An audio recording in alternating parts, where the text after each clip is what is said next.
And it's time for us to bring you some entertainment. So much has happened in the world of entertainment. Yesterday, social media was at buzz with people looking really dramatic in their African prints, wearing warrior outfits.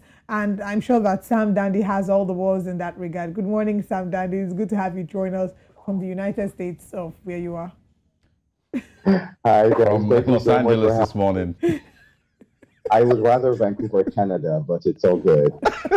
I thought you were just right next to, where's Hollywood? Yeah, somewhere around there. Yeah. Where the, because of the movie Oh, no, premiere. no, no. He was probably in Canada. He went for Toronto International Film Festival where, Oh, yeah, yeah. where the That's film You're, was cool. premiered. It's pretty cold over you're there, isn't certainly it? I can see you wearing how, your. absolutely yes. How is Nigeria? It's raining there. It's been raining It's so sweet. heavily Yeah, it in has Nigeria. been. So we're also cold as well.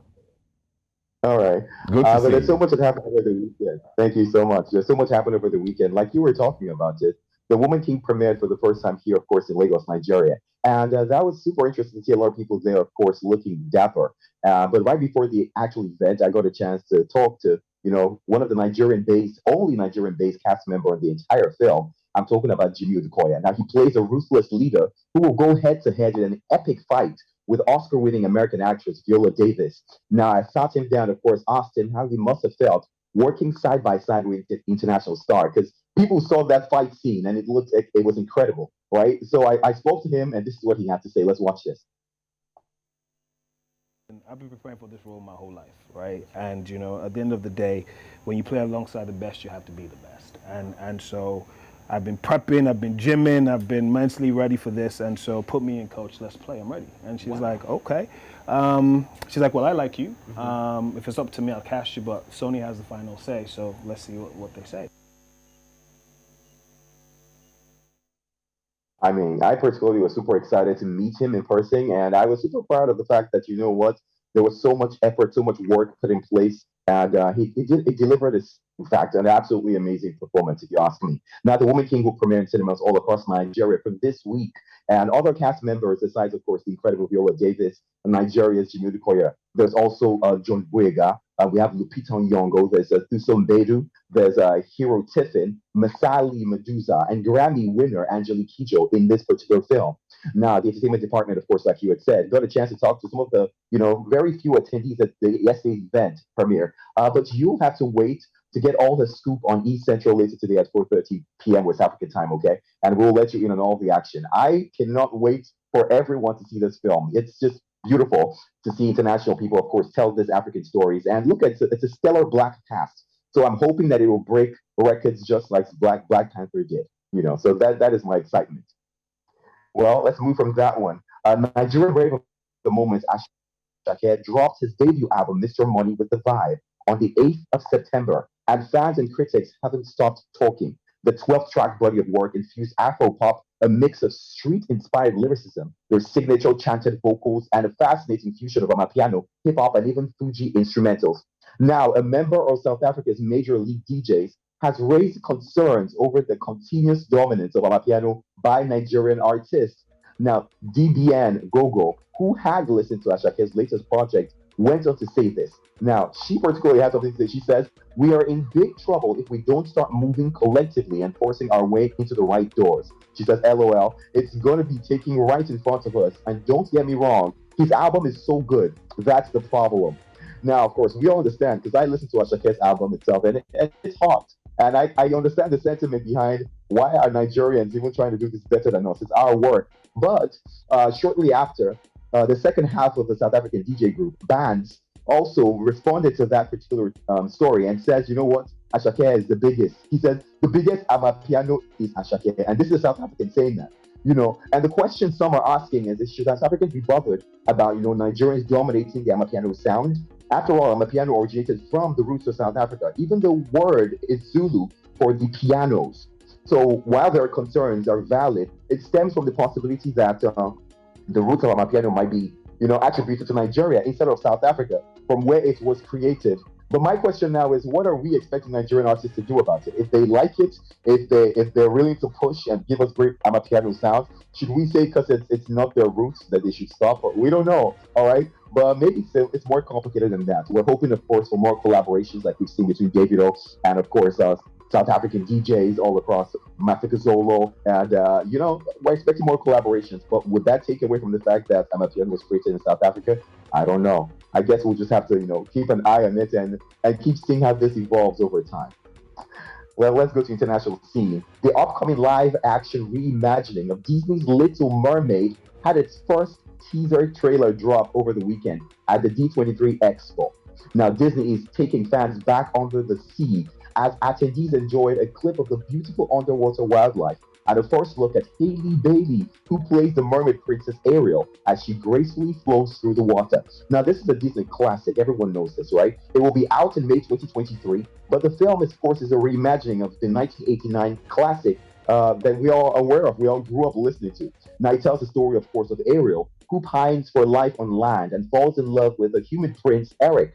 As expected, the film would also feature songs from the original. In fact, the film's director, Rob Marshall, said Haley's performance on that particular song, the original, was a standout. He says that it's chilling and it was a thrilling part of the film. He also had to contribute, of course, on her being cast part of the film. And he says, you could tell right away that she was able to harness Ariel's passion, her fire, her soul, her joy, and her heart. He also added that she looks stunning in red hair, and not everybody does, which is super interesting to see because, of course, we know that Haley had received some backlash, on being the one selected to play the role. While it's toxic sometimes what social media can do, she just wanted to focus on playing the role properly. Bailey, in an interview with Variety, talked about breaking new grounds and not letting racist backlash, to her casting bother her. Instead, she just hopes that she can inspire young audiences with the representation. Now, this is what she had to say. She says, I want the little girl in me and the little girls just like me who are watching to know that they're special and they should be a princess in every single way. There's no reason that they shouldn't be. That reassurance was something that I needed. And it's just beautiful to see Haley, of course, and her sister Chloe, their growth ever since being YouTubers who just sang to Beyonce. And now they're both vocally trained. They've, of course, performed in so many events all across the globe. And most importantly, they sang national anthems. You can tell that they're rich. So it's just beautiful to see how far she's grown as an actor herself. And I must admit, while May 26, 2023 seems like a faraway date, we're like, can it be sooner? But I guess we have to agree that all good things, do take time. So we'll be patient and wait for the film to drop. We certainly can't wait for yet another live-action Disney classic. Hopefully, it breaks grounds like the 2019, $1 billion grossing Lion King. That one, people talked about it, but people still went to see it, and it grossed over $1 billion US. So hopefully, Little Mermaid does its work, and who knows? We just keep looking to see more live actions by Disney that are classics and still retain that power for each and every one of us that enjoyed them growing up.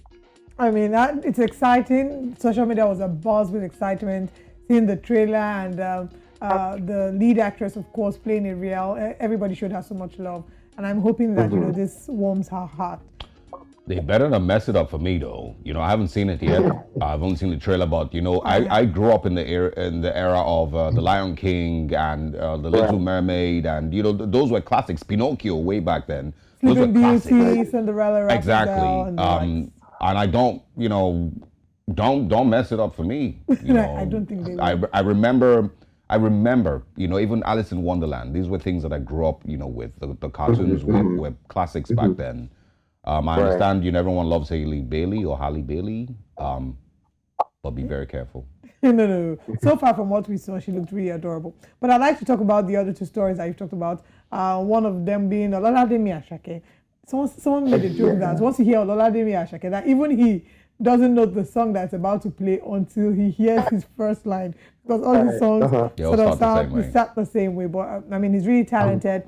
And I don't think that Nigerians can, what's the word, appropriate Amapiano as a sound.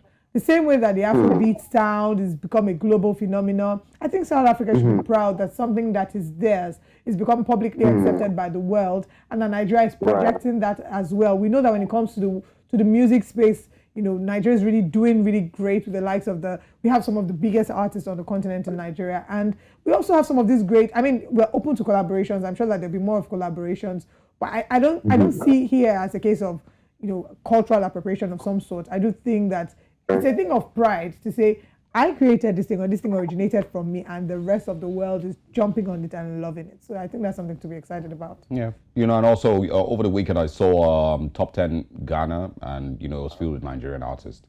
So, so I feel, you know, that I agree with the idea of collaboration, you know, and I hope that we're able to, you know, blend, you know, sounds and all of that. But thanks very much, Sam Dandy. Good to see you. We're all wearing black today. We're all wearing black. You know why?